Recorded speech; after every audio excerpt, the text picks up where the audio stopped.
Hi everybody. So obviously I'm not in this afternoon, but we are going to finish up this morning's notes. So in the last class we solved this problem already and we stated the number and type of roots. So when we did that we grouped 2 and 2. So I have a GCF of x squared in my first group and a GCF of 3 in my second group. So I get x squared plus 3 and 3x minus 1. So that gives me x equals 1/3 and plus and minus I root 3 as my solutions. So now I'm going to talk about what it says when I say solve over R and solve over C. So when I say solve over R, I mean list only the real solutions.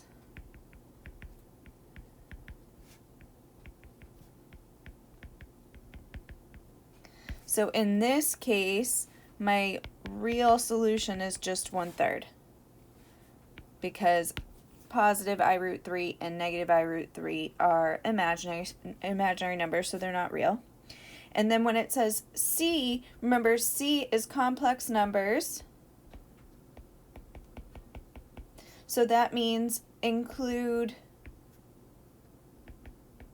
real and imaginary answers, right? So in this case, I would include everything that I got in the last class. And basically anytime that I say just solve, I'm going to mean that I want it over C. But if I want it over R, I'll specify.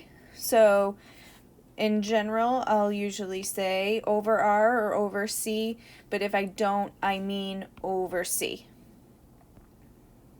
Okay, this next one says, find all the zeros over C, so that's everything, real and imaginary, of P of x equals x cubed minus 5x squared minus 2x plus 24, given that 3 is a 0. So I'm going to start by dividing out by 3.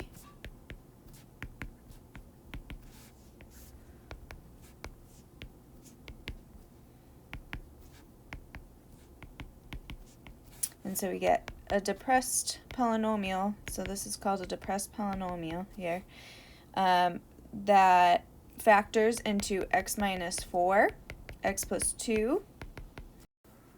So when it says find the zeros over C, remember that's real and imaginary, but here we get x equals 4 and negative 2 from those two factors, and 3, which was given. So those are real and complex, so they fall in this over C category, and nothing would change if our directions say over R because they are all real solutions.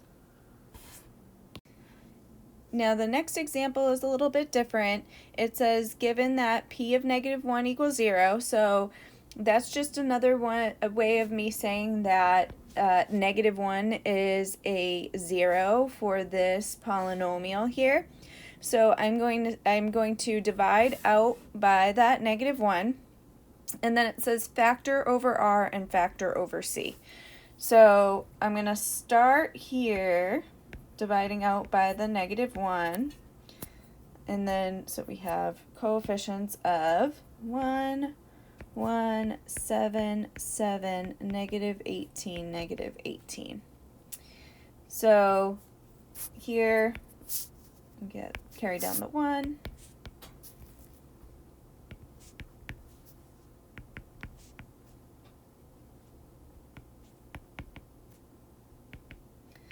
Okay, so we get this here, and that gives me a polynomial x to the 4th plus 7x squared minus 18.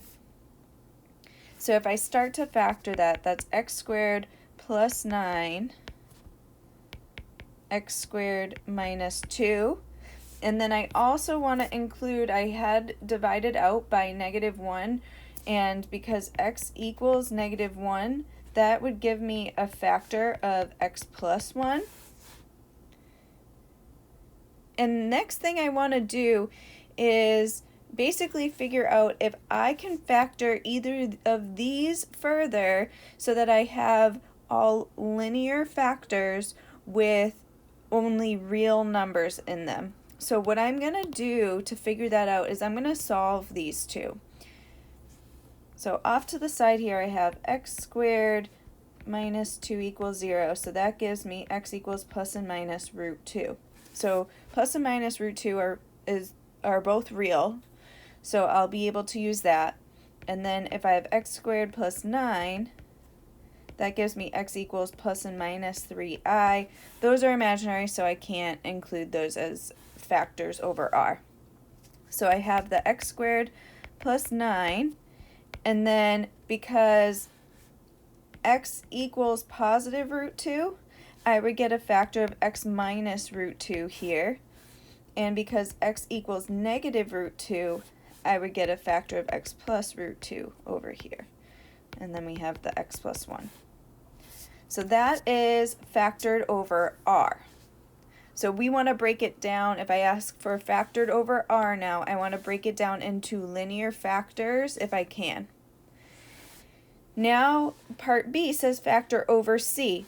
So what that will allow me to do is break down the x squared plus 9 using the plus and minus 3i. So since x equals positive 3i, I'm going to get a factor of x minus 3i. And since since x equals negative 3i, I'll get a factor of x plus 3i. And then all of my other factors remain the same. So x minus root 2, x plus root 2, and x plus 1.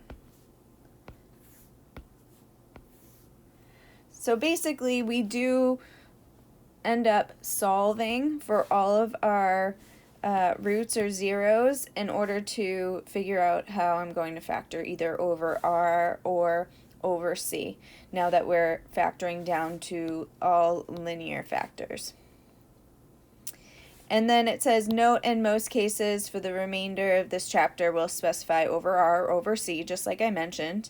If we don't mention that for solving, we're going to assume it's over c. So that's what I mentioned for the previous examples. For factoring, we assume it's over r so that we would have no factors with an I in it.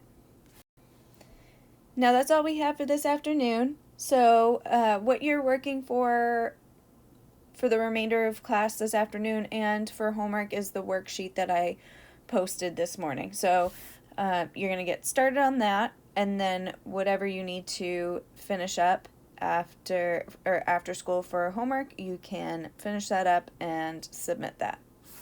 Have a good day.